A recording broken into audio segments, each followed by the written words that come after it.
My name is Sarah. I am 29 years old, and I will never forget the exact moment I realized that my own family had decided I was not welcome at my brother's wedding.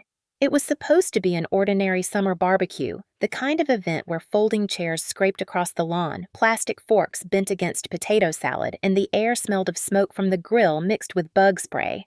Children shrieked near a bounce house, an old country playlist hummed from someone's speaker, and I stood near the picnic table balancing a flimsy paper plate piled with macaroni salad. I was chatting idly with my cousin about the weather when another cousin, Marlene, walked up fanning herself with a napkin holding a hot dog in her hand, and with the casual cheerfulness that only makes cruelty sting more.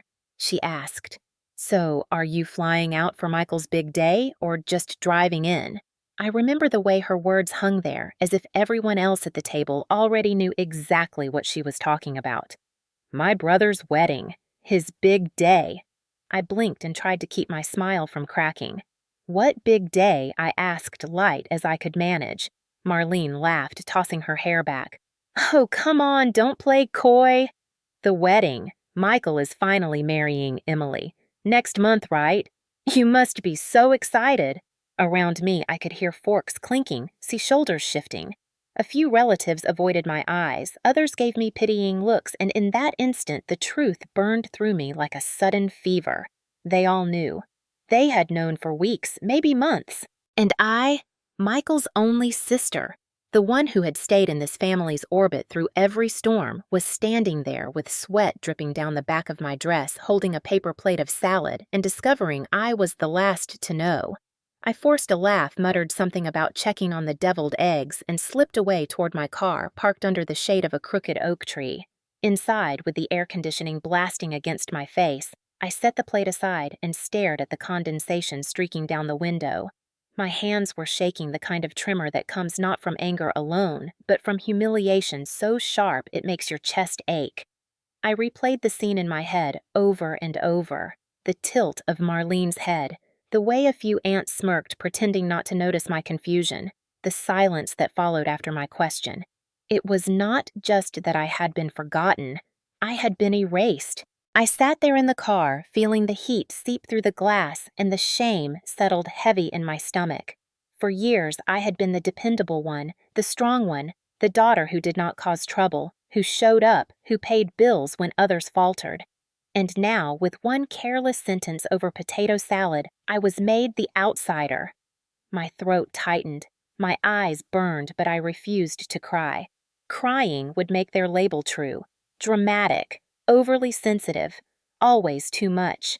I gripped the steering wheel until my knuckles whitened, forcing the tears back. Still, the words rang in my head. "Are you flying out for Michael's big day?" As if of course I knew. As if of course I had been invited.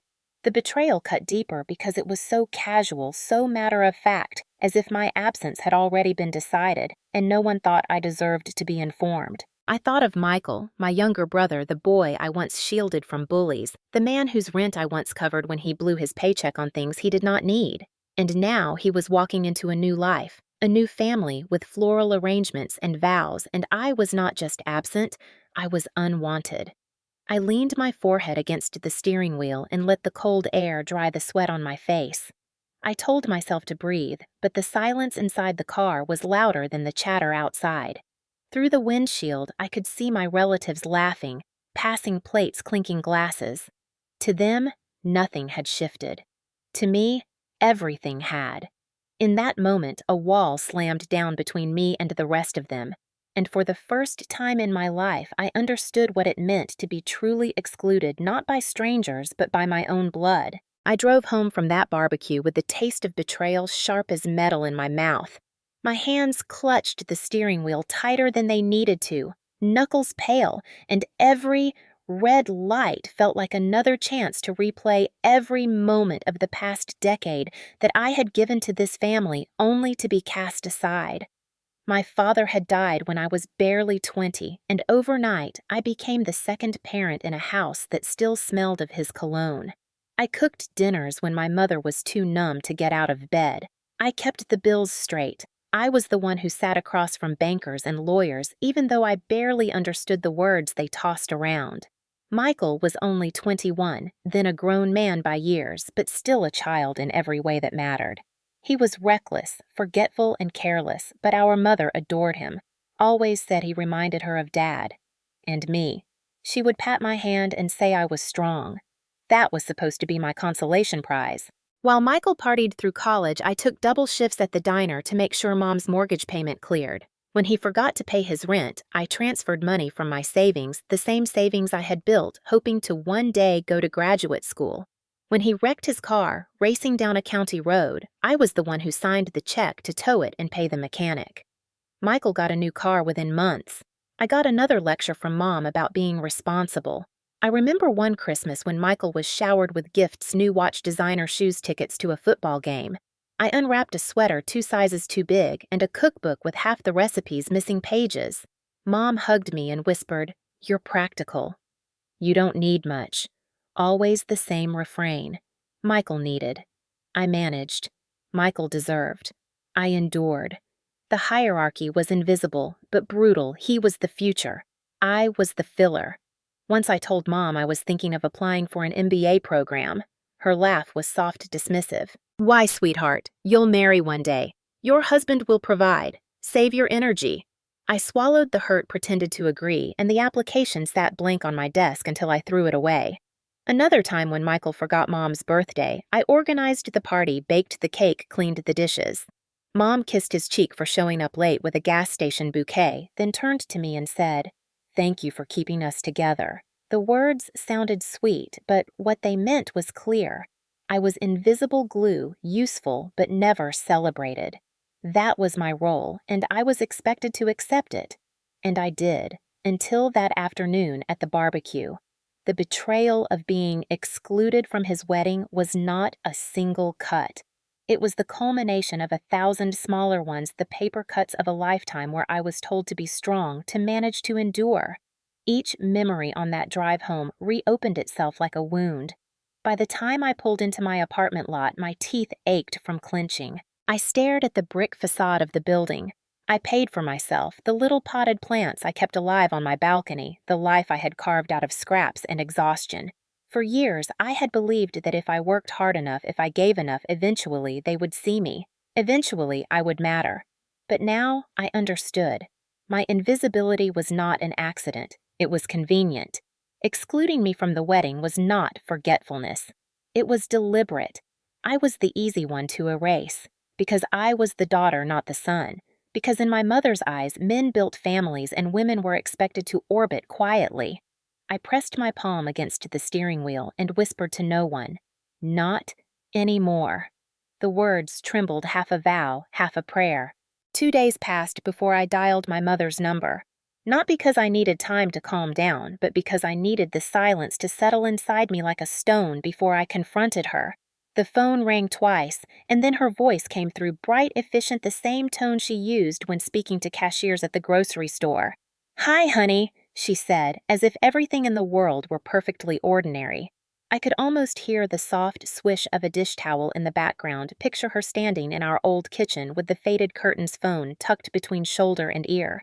For a moment, I almost believed she would greet me with warmth, with honesty, with the acknowledgement I craved. But the stone in my chest reminded me better. "I just have a quick question," I said carefully, my voice light, almost casual, though my heart hammered. "Is Michael getting married?" There was a pause, just long enough for me to know she hadn't expected me to find out this way. I heard the faint thud of a refrigerator door closing. Then, in the same flat tone she might use to confirm the mail had arrived, she said, "Yes. Next month, actually. We didn't know if you'd be free." I gripped the phone tighter. I didn't know it was happening. She chuckled, airy and dismissive. "Oh, Sarah, don't be dramatic. It's his big day. You should be happy for your brother." That word dramatic slammed into me like a familiar slap. It was the same word she had used when I cried at Dad's funeral, when grief clawed through me and she told me to pull myself together. The same word she used years ago when I lost my job and called her in tears, begging for comfort, only to hear, "Stop catastrophizing, sweetheart. You'll land on your feet." Dramatic. Always too much, always wrong for feeling. I bit the inside of my cheek until I tasted blood. You planned a whole wedding without me, I said, voice low, steady. She sighed, the kind of sigh that carried judgment more than fatigue. Michael wanted something small. Just family. My throat tightened. I am family, her tone sharpened. Yes, but you're always so busy. You travel, you work. These things get complicated. Emily's parents had a lot of input, and there were limited spots. You understand. I did not understand. But I also knew better than to argue. To her, my protests were not valid emotions. They were proof of my flaw. You're not mad, are you? She asked suddenly, voice softer, coaxing. I stared at the wall of my apartment, at the plant wilting on the windowsill, at the unpaid bills stacked neatly on my desk, reminders of the life I built without their help. I'm not sure what I am, I answered truthfully. There was a silence then heavier than any words. We thought it would be easier this way, she murmured finally. Less pressure on everyone. Easier. That word carved itself into me like ice. Not forgotten. Not overlooked. Easier. My absence was convenience.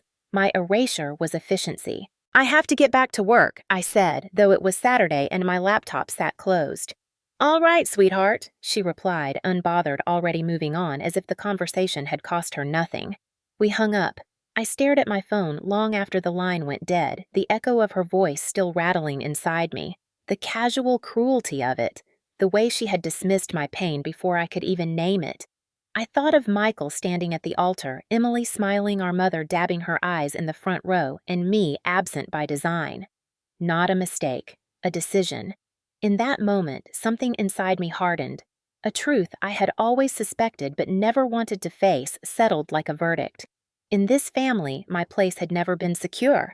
It had always been conditional, and now the conditions had expired. After I hung up with my mother, I sat in my apartment for hours with the phone face down on the coffee table, staring at the ceiling as memory after memory unspooled like film reels I had tried to bury. The patterns had always been there. I had simply been too loyal, too desperate for belonging to let myself name them. When Michael turned 16, Dad was still alive. He handed Michael the keys to a shiny used Honda Proud as if it were a brand new car. I remember standing there clapping along while Dad's eyes shone with pride and Michael grinned ear to ear. When I turned 16, I got a second-hand bicycle my uncle dug out from his garage. Mom patted my shoulder and said, "You're practical. You'll make it work." I did. I rode that bike to work, to the grocery store, to late-night shifts at the diner. When Michael wrecked his car, tearing through back roads drunk with friends, Mom cried over the dented hood and said, "Boys will be boys." She called me that night, furious not at him, but at me, because I had dared to mention maybe he needed consequences. "Don't tear your brother down," she snapped. "He's under a lot of pressure." I was 19, washing dishes until my hands cracked, and I was the one under pressure, but no one cared to see it.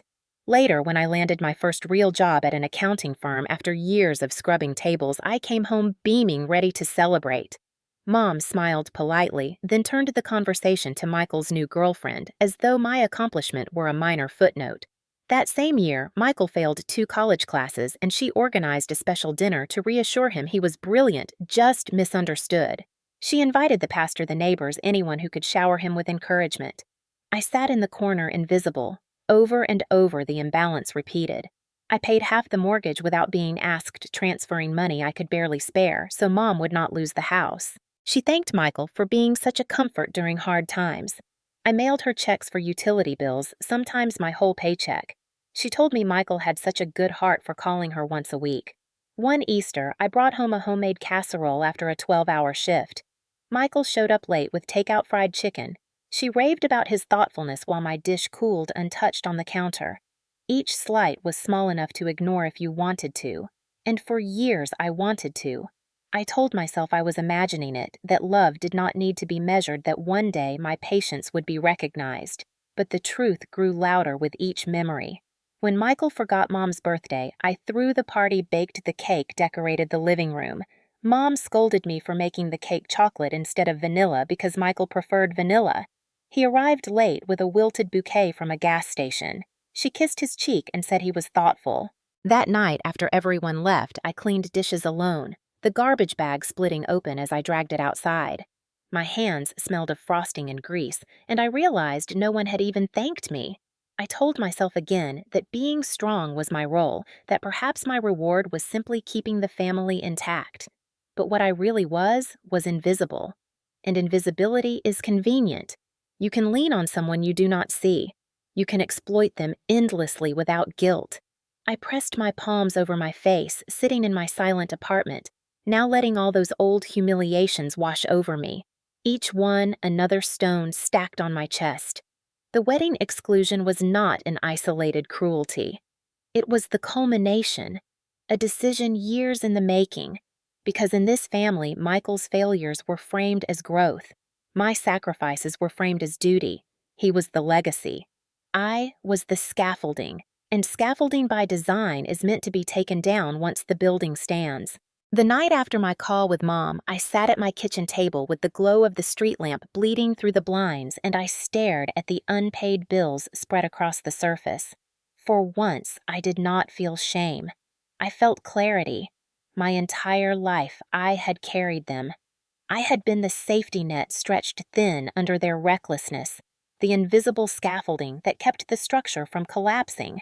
And now that they had built their perfect facade, a son, a wedding, a future, I was discarded, erased because it was easier. A part of me wanted to scream to drive to Mom's house and pound my fists against the door until she had to look me in the eye. But another part deeper and colder whispered that silence could be sharper than any words. That night, I opened my laptop not to work on spreadsheets or pay bills, but to search flights. The cursor blinked in the search bar, a pulse like my own heartbeat, and I typed destinations at random. Iceland, Norway, Alaska, places far, stark, untouchable. Somewhere the family name could not reach me.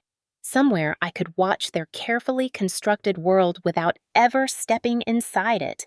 I booked a one-way ticket to Reykjavik with the same steadiness I once used to sign checks for Michael's bailouts. Only this time it was for me.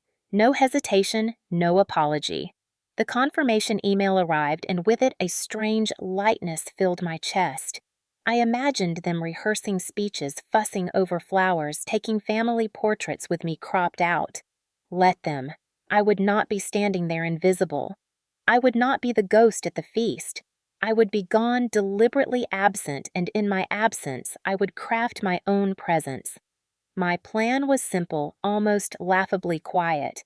I would leave without announcement. I would not fight for an invitation that had never been meant for me. I would pack my bags, board the plane, and while they toasted at rehearsal dinners, I would post photographs from another world.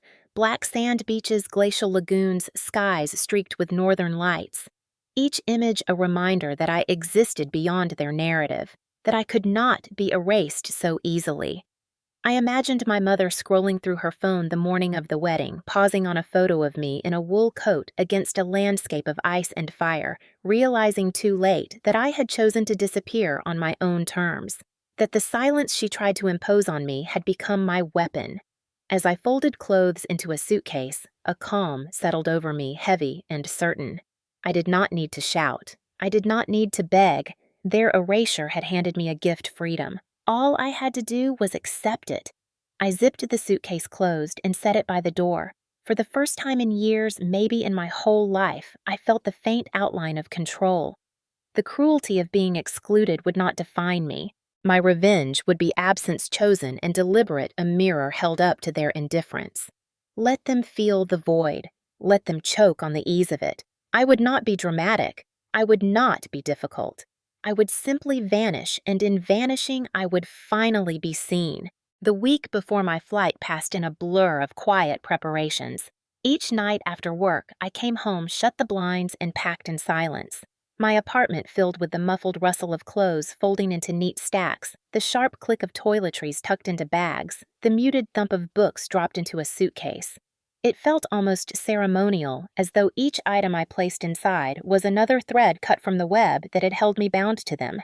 I told no one, not my coworkers who assumed my tired eyes were from late nights at the firm, not the neighbor who watered my plants when I traveled for business, and certainly not my mother. She texted once during that week, short-clipped as always. "Don't forget to send your part of the utilities. Not a word about the wedding. Not a word about me. I sent the transfer, but I didn't reply. Her silence had taught me well. Now I would return it in kind. At night, I lay awake imagining the moment the wedding would unfold. The floral arches, the string quartet, Michael grinning in his tailored suit, our mother glowing with pride. And somewhere in the back of her mind, a flicker the absent daughter, the one too invisible to invite the one who had slipped through her fingers. I pictured my phone buzzing with photos on family group chat. Michael at the altar, Emily in white, my mother beaming. I wouldn't open them. Instead, I would step onto volcanic cliffs and aim my camera at the endless horizon, then post the photos to my own feed.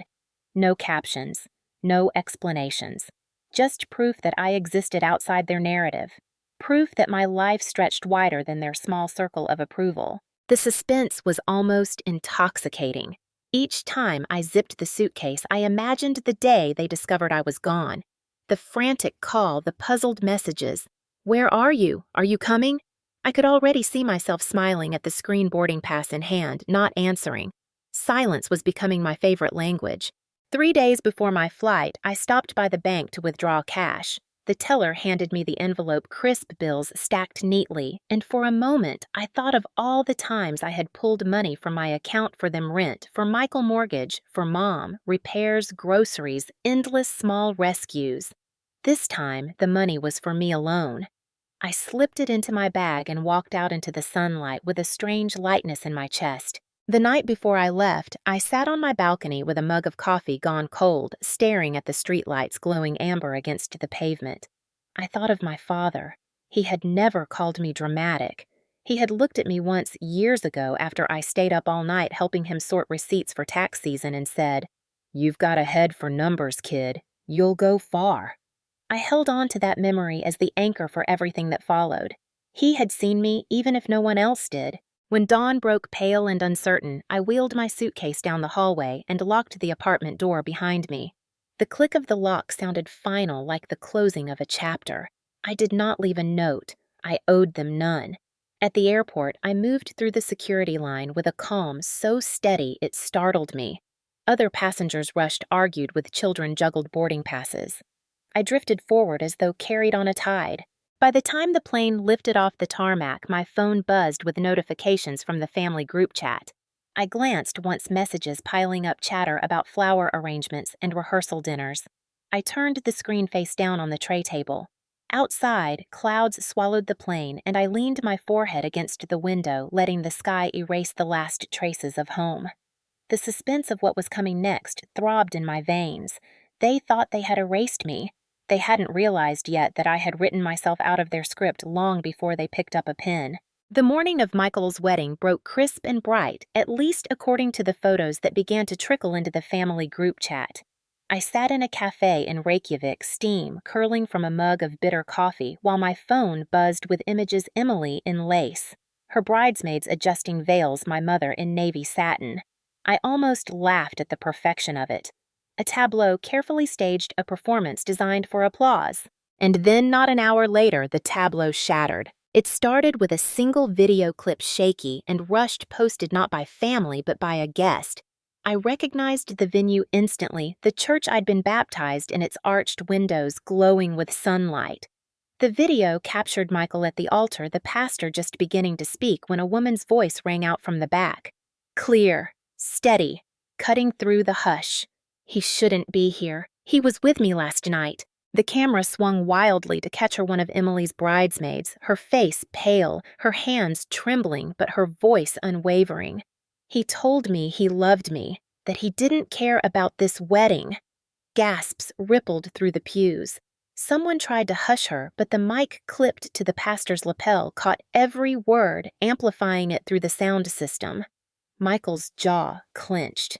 Emily froze, her bouquet slipping from her fingers. The guest filming whispered, "Oh my God," and the video cut off. But within minutes, more clips appeared, each from a different angle, each uglier than the last.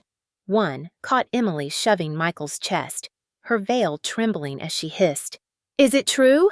Another showed my mother lunging forward, her voice shrill. "Stop this! You're ruining everything!" But the bridesmaid did not stop. She pulled her phone from her clutch, waved it in the air, and shouted, "I have the texts!" "Do you want to see?" The crowd erupted. Chairs scraped. Someone sobbed. And the footage spread faster than wildfire, uploaded to TikTok, to Instagram, to Twitter, where strangers dissected every frame.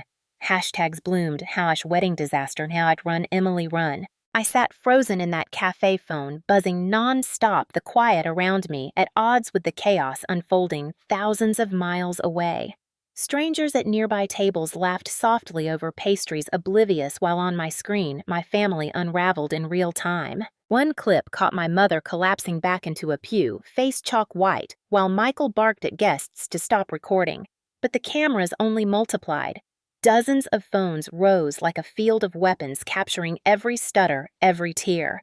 Emily's father stormed forward, seizing Michael by the arm, shouting something that didn't carry clearly but made Michael flinch as though struck. And then came the moment that seared itself into my memory. Emily, yanking the diamond ring from her finger and hurling it to the floor, the clatter echoing through the church. "We're done," she said, her voice hoarse but loud enough for every camera. "This is over." The video ended with a stunned silence before guests began shouting, rushing toward exits, heels clattering on marble. I sat back in my chair, the coffee now cold, and exhaled slowly. It was surreal watching the perfect world they had excluded me from crumble in front of hundreds, maybe thousands of strangers online. For years, they had called me dramatic. For years, they had painted me as the disruption. And yet here was Michael exposed at his own altar, his drama broadcast to the world. I didn't smile. I didn't gloat. I simply sat in the cafe phone, buzzing with chaos, and let the quiet satisfaction settle in my bones. They had erased me from the picture. But the picture had fallen apart without me lifting a finger. I thought the scandal would end with Emily ripping off her ring. But by the time the clips hit the second wave of social media, the story deepened. The family group chat went silent for nearly an hour, then exploded again with frantic, half-coherent messages. Screenshots of Facebook posts circulated, then a live stream from a local news page popped up. The headline made my heart lurch even as I sipped my coffee. "Wedding implodes, financial scandal tied to groom's family emerges." It started with Emily's father. One guest's video caught him standing in the middle of the church aisle, his face red with fury, his voice booming through the still live microphone. "This man," he shouted, jabbing a finger at Michael, "has been living off loans he claimed were for a startup. Do you know where the money went to cover his gambling debts? And your mother!" His voice cracked, but he pressed on, signed off on it. The gasps this time were sharper, more vicious. It wasn't just betrayal of the bride anymore. It was fraud, a con, the kind of revelation that turned whispers into screams. Guests started shouting questions. "Is it true? What about the engagement ring?" Phones zoomed in on my mother, her hands trembling as she clutched her purse. Michael stammered, his voice breaking. "That's not Dad. Stop." But Emily's father cut him off, waving a folder of documents like a weapon. "Bank records, contracts, all signed. You thought you could bury this under flowers and champagne?" And then, like a final blow, he turned toward the pews crowded with relatives, my relatives, and thundered, "And don't think this family doesn't know. They've covered for him for years." The live stream chat went wild. Hearts and shocked face emojis poured in alongside furious comments. Strangers were demanding investigations. Hashtags shifted to #wedding fraud and #justice for Emily. I watched transfixed as my mother's carefully guarded dignity crumbled. For decades, she had looked down on me, insisted I was too dramatic, too much, never enough. And now there she was, pale as chalk, accused in front of the entire town of enabling her golden boy's lies. Another clip surfaced Emily's uncle speaking out, saying the ring itself had been bought with borrowed money that jewelers had been calling for weeks, demanding payment. Someone else shouted that Michael had taken out loans in the family's name. The church became a courtroom, each witness piling accusation on accusation until the very air was thick with humiliation. And I realized something then, staring at my phone as the snow began to fall softly against the cafe window. This was bigger than a ruined wedding. This was exposure. For years, I had been told to keep quiet, to carry burdens, to never make a scene. And here they were, scenes playing on loop across every platform my family's shame broadcast worldwide. But the sharpest twist came in a message sent directly to me by an aunt who never bothered before. Her words stumbled with desperation. "Sarah, did you know anything? They said your name. Did you sign? Please tell me you're safe." Safe. That word struck me. For once, they worried not about Michael, not about my mother's pride, but about me. Because they knew if the fraud touched my accounts, my signature, I could have been dragged down with them. But I hadn't signed. I had never signed. I had only given and given until I finally stopped. The live stream ended abruptly when police arrived at the church doors, the camera shaking as guests scrambled aside. The last frame caught Michael shouting my mother, clutching his arm, and Emily being led out in tears by her father. I locked my phone, heart pounding, but not from fear, from release. This was the justice I had never dared dream of, justice I hadn't orchestrated, but justice all the same. By the time the police arrived, the wedding was no longer a wedding, it was a battlefield. Guests poured out of the church, some with their phones still raised, narrating live for followers. The hashtags multiplied. Clips trended under titles like "Groom Exposed at Altar" and "Mother-in-Law Complicit in Fraud." In the space of hours, what was meant to be the proudest day of my family's life had become a spectacle of disgrace. And then the calls began. At first, it was my aunt, the same one who had texted me in panic. "Sarah, please, you have to come home." Her voice cracked through the line, raw with desperation. "Your mother is collapsing. Michael needs help. They're saying things about the accounts. Please, they need you to explain." Explain. The word almost made me laugh, bitter and sharp. For years they had erased me, silenced me, called me dramatic. And now, when the walls caved in, suddenly my voice mattered.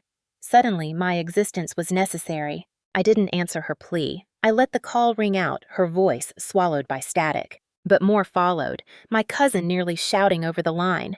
"Sarah, you know the finances you always did. They're saying fraud. They're saying jail time. Please, if you could just—" He trailed off, and then came the words I had never heard before from his lips. "We need you. We need you." I stared at the phone, the irony pressing heavy against my ribs. They had never needed me when it meant recognition. They had only needed me when it meant sacrifice. And now, with cameras rolling and police at the doors, they reached for me as though I were still their net to catch the fall. The final call came from my mother herself. For the first time in years, her voice wasn't cold. It was shaking, jagged, stripped of its usual steel. "Sarah," she whispered, as though even saying my name cost her. "Please, you have to understand it got out of hand. We didn't mean for it to touch you. Michael, he's not himself. They're tearing him apart. The lawyers are asking questions. They're asking about you." My throat burned. For a second, the old reflex surged to step in, to solve, to save. But then the memory of her voice from weeks ago surfaced. It's easier if you're not there. The erasure. The dismissal. The years of being told I was too much, too dramatic, unnecessary. I took a breath and let the silence stretch. And then, steady and quiet, I answered, "No, Mom." There was a pause, sharp as glass. "What do you mean, no?" she demanded, panic rising. "I mean, I said each word deliberate. I'm not cleaning this up." "Not this time. You made your choice when you erased me. Now you can live with it." Her breath hitched a sound halfway between a sob and a gasp. And for a fleeting second, I almost pitied her. But pity had no place left in me. I ended the call. For hours afterward, the phone buzzed on the table in front of me, texts, voicemails, missed calls piling one atop the other.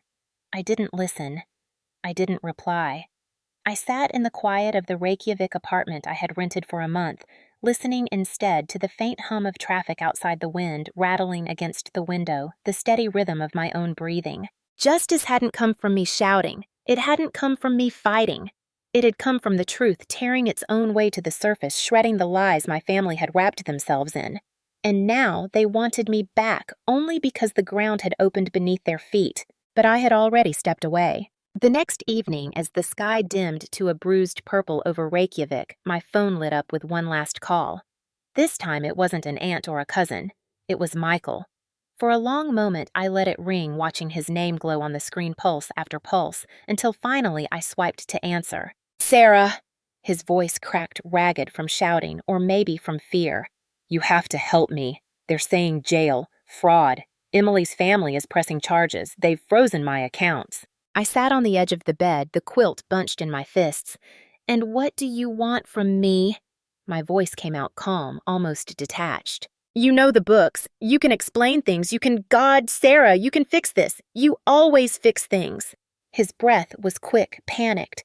Please, if you don't step in, I'm finished. For a second, silence stretched across the line, thick and heavy. Then I said the words that had been waiting inside me for years. You finished me a long time ago. He choked on a sound part laugh, part sob. This isn't about the past. This is about family. Family.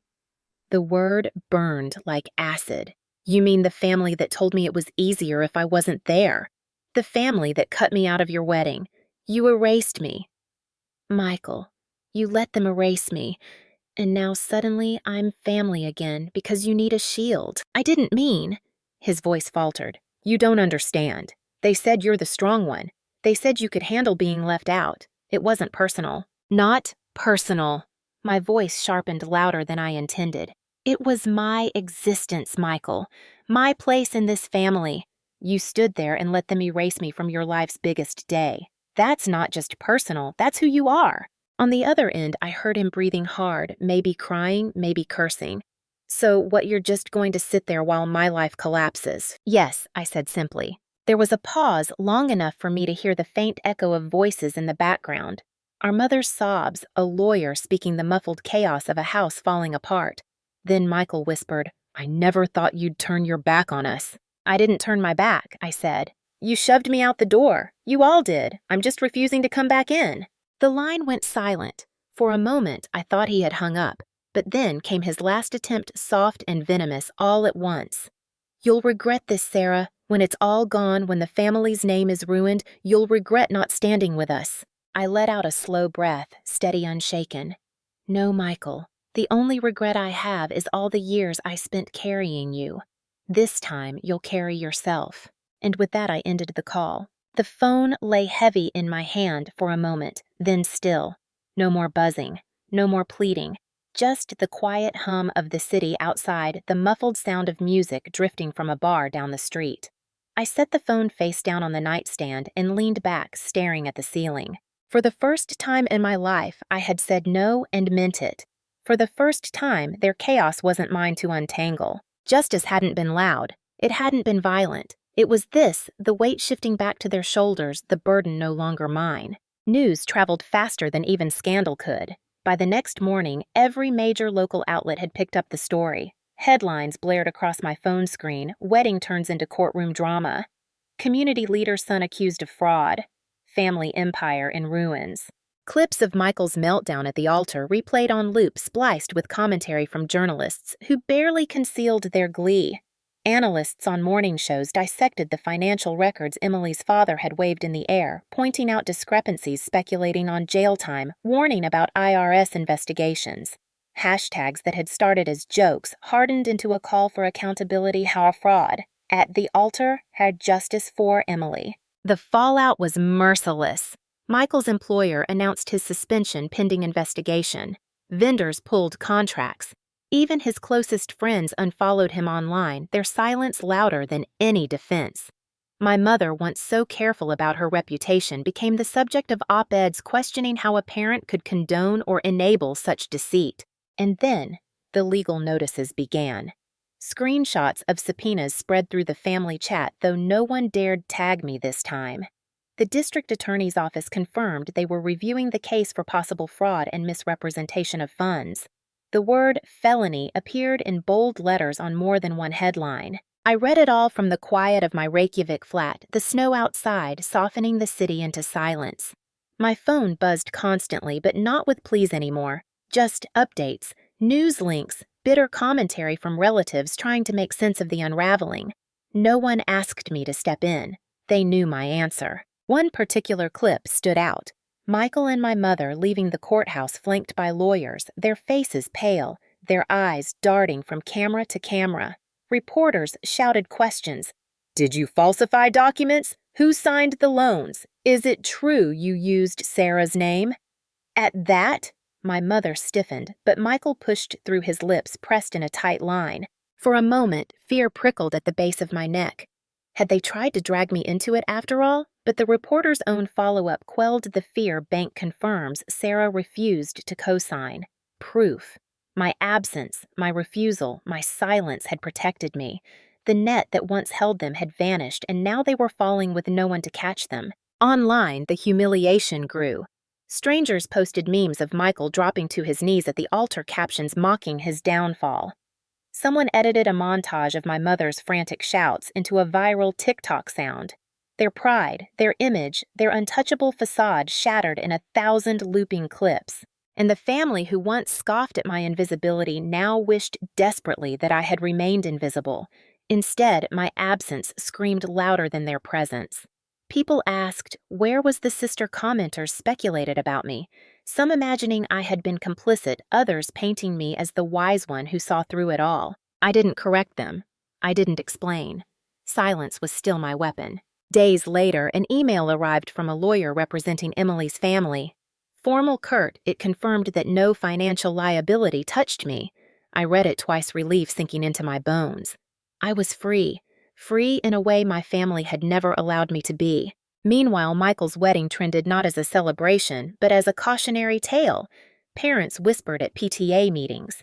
Neighbors gossiped at grocery stores. The Connors name, once a badge of respect, became shorthand for scandal. And through it all, I remained untouched. Not because I had fought, not because I had shouted, but because I had chosen absence. That was the consequence. They had never imagined a family so intent on erasing me undone by my refusal to return. The storm outside had quieted into a hush, snowflakes drifting like feathers past the window. I sat alone at the small wooden table in my rented flat, a mug of tea warming my hands, the glow of my phone screen dark for the first time in days. The silence was thick, not the silence of erasure I had grown up under, but a silence I had chosen carved and claimed. I thought of the empty chair at that long dining table weeks earlier, my mother's cool voice, Michael's smug smile. It's easier if you're not there. The words that had gutted me then now seemed almost absurd. Easier for them, perhaps. But in truth, my absence had been the weight that tipped the scales, the one thread pulled loose that unraveled the whole tapestry of lies.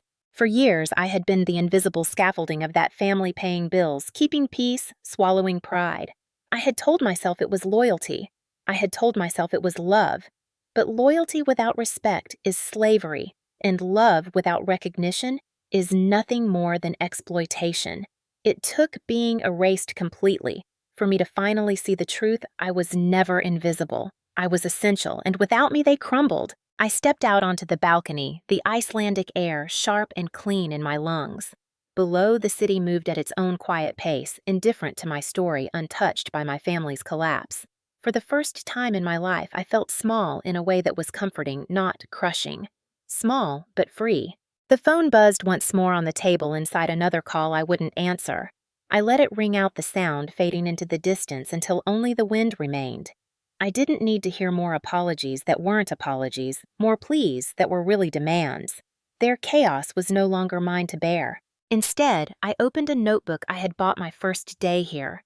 On the first page, I wrote in steady letters, I am not their shadow. I am not their sacrifice. I am mine. Tears blurred the ink, but they were not tears of grief. They were release, washing away years of silence forced upon me. Years of being told I was too much and somehow never enough. Somewhere across the ocean, lawyers would argue, reporters would speculate, my family would scramble to patch the holes in a ship already sinking. But here tonight, none of that reached me.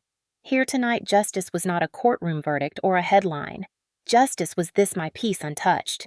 I thought again of that wedding aisle, of the chaos caught forever on cameras and in memory. For once, I didn't ache to have been there, to have witnessed every detail with my own eyes. I had seen enough. More importantly, I had seen myself clearly, finally, without the fog of their expectations. I closed the notebook, set down my pen, and whispered into the quiet, as if to seal it in the walls around me, I choose me. It was not loud. It did not need to be. Because sometimes the loudest revenge is not shouting, not fighting, not proving.